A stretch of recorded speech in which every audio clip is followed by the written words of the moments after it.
Luto na naman tayo ng panibagong ulam na naman. O, diba? Ikaw na mami kung ano iniisip mong ulam. So, for today's menu ay magluto tayo ng chiki ulit. Pero ito ay tinulaga.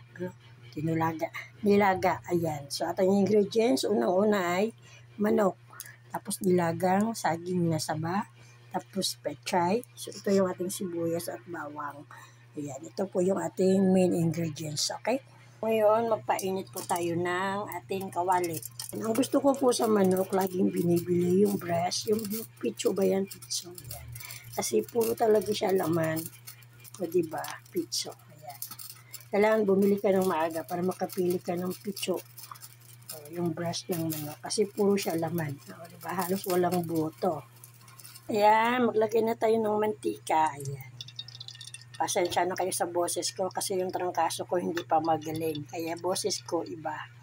Kaya siya tinulaga kasi ginigisa ko muna yung manok bago ko siya sabawan. Diba usually pag nilagang manok, pakuluan mo lang siya ng sibuyas. Gusto ko gisahin mo na yung manok. Kaya ito sibuyas, bawang.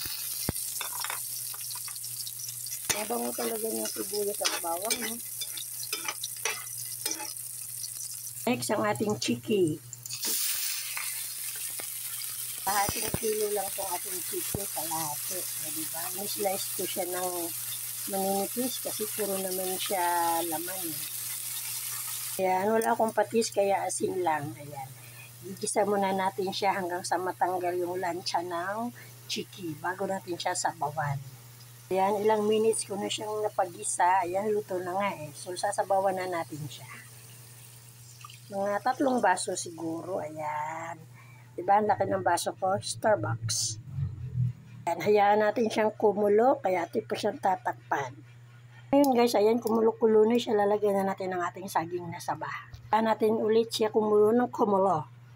So guys, luto na ang ating saging na saba. Ilang minuto ko na po yung pinakuluan. No? Nakapagligpit na ako at nakapagwalis. Ayan. Yung lagay na natin ang ating pechay. Ang bango ng pechay, diba? Saka natin sila ngayon ng titimplahan ng paminta at saka asukal. No magic, no magic. O, diba? Just asukal lang, ano ng lasa, balanse. Ito guys, ating pantimpla, kunting asukal, kalahating kutsara. Ayan, diba? Ang ating pantimpla. Mintang durog. O, diba? Sarap-sarap. Bango. Guys, ang sarap, ang matamis-tamis yung lasa ng saging. Lumalabas na, ang sarap. Gusto nyo? See you for my next ulam. See you my next video. God bless po sa ating lahat. Diskarte lang.